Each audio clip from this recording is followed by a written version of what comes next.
Então, por fim, antes de acabar essa primeira sequência de slides sobre tática dos fluidos, né, a gente tem uma aplicação muito importante que são as pressões na atmosfera terrestre. Tá? Então, na atmosfera terrestre, a gente tem uma característica, quando eu pego a atmosfera inteira, é que a gravidade pode variar, né? A gente começa a ir para distâncias muito grandes da superfície e do centro da Terra, né? E, e a variação de massa específica e temperatura também varia conforme as faixas de altitude. Tá? Então, o que a gente faz? A gente consegue separar algumas faixas e para essas faixas com características específicas, né, a gente aplica essas regras de variação de pressão e temperatura usando a lei dos gases perfeitos, né, e consegue calcular como é que, né, a pressão varia jogando, né, essa relação de pressão e temperatura aqui na nossa equação, né, de estática dos fluidos. Tá? Então a gente observa o seguinte, né, que tem uma região chamada troposfera, né, onde eu tenho essa variação de temperatura com altitude, né, tem essa reta aí, está escrita a equação 2,26 do livro, né, ela é dada por essa equação, a gente pode jogar isso na nossa equação, né, para fazer variar ou com uma função de P e poder integrar esse dPdZ, né? A ideia é essa, tá? Opa. Depois a gente tem uma região entre 10 quilômetros e 20, onde a variação é constante, depois outras variações, onde a temperatura é constante, né? Aí em torno de menos 57 graus Celsius, e depois acima de 20 quilômetros tem outras faixas de variação, a gente vai aplicando uma por uma e vai achando a pressão em cada uma dessa região. Então, por exemplo, indo rapidamente, tá? Eu vou deixar isso para vocês fazerem em casa como exercício, né?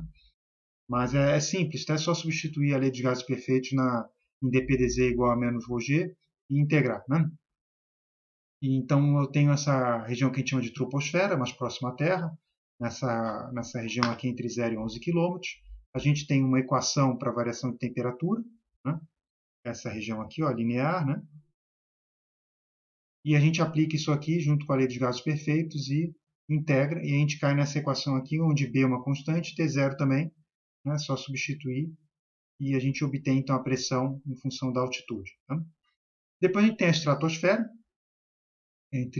mas aí entre 11 e 80 quilômetros, né? Temperatura mais ou menos constante, né? E é nessa região onde voa a maior parte dos aviões comerciais, tem um errinho aqui. Tá? Então a gente integra também e vai obter essa equação. Tá? Acho que tem um erro aqui, né? Que era para estar 20 quilômetros, tá? Tá 80, tá? Mas enfim. Pega lá no livro, vocês dão uma olhada, tá? Acho que eu comi bola aqui, tá? Mas enfim. E aí a gente integra e obtém essa expressão, tá? O fato é que é o seguinte, a gente pega as expressões para cada da temperatura e massa específica, essa relação entre cada faixa e integra, vai integrando e a gente obtém então a pressão. Eu deixei uma questão para vocês fazerem, tá? Faz isso aí, né? E dá uma olhada se vocês conseguiram entender. Né? E por fim, a gente tem um instrumento que se vale disso, que é o barômetro. Né? Então, o que a gente faz com o barômetro? É muito simples. Ó. O barômetro foi proposto por Torricelli, né? Em 1643, né? E ele observou o seguinte: ele pegou mercúrio, né? Eu sugiro que ninguém faça mais isso com mercúrio, né? Na época não sabia que mercúrio era tóxico como é hoje, né? Hoje em dia é até difícil conseguir, tem que ser, né? Mas vocês podem fazer isso com outro fluido, mas o importante é que seja um fluido pesado, né? Então por isso que ele fez com mercúrio, né? Ele pegou um tubo de ensaio com mercúrio e virou em uma bacia com mercúrio. E ele observou que o mercúrio desce do tubo até uma certa altura, né? E depois ele não desce mais. Por que isso acontece? Porque eu tenho um equilíbrio de forças, né? Em que eu tenho aqui, quando o mercúrio desceu, ficou praticamente vácuo aqui, né? Na verdade, é a pressão de vapor, vocês aprenderam isso em termodinâmica, né? Porque o mercúrio vai evaporar, mas é tão baixo, né, que a gente tem praticamente pressão nula, né? Praticamente vácuo. Então eu tenho pressão nula aqui, e desse lado ó, eu tenho a pressão atmosférica. Então a pressão atmosférica empurra tudo para cima, né? tudo isso vem empurrado para cima. Aqui não tem pressão empurrando nada para baixo, eu tenho o peso da coluna de mercúrio. Então eu tenho equilíbrio, né, entre o peso do mercúrio e a força criada pela pressão. Né? Ou se eu quiser pressar, ao invés de força, eu quiser pensar em pressão, eu tenho a pressão equivalente à coluna de mercúrio, que vai equilibrar aqui embaixo, essa pressão equivalente à coluna de mercúrio vai equilibrar com a pressão atmosférica. Né? Então, isso é uma forma de medir a pressão atmosférica, ou seja, essa coluna, né, de mercúrio, a pressão equivalente a essa coluna é exatamente a pressão atmosférica. Né? E isso é o princípio do barômetro. Se a gente utilizar a equação que a gente viu aqui na videoaula passada, né? Então, se eu utilizar diretamente essa pressão, né, P2 menos P1 igual a menos gama Z2 menos Z1, eu escolho uma referência, né, e eu aplico a equação, que a referência está como Z. Né?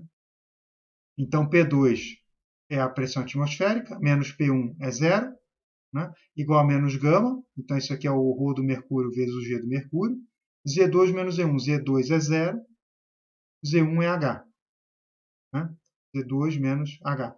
Menos com menos dá mais, então a pressão atmosférica é igual a ρ do mercúrio, GH. Certo? Esse é o princípio do barômetro, muito simples, né?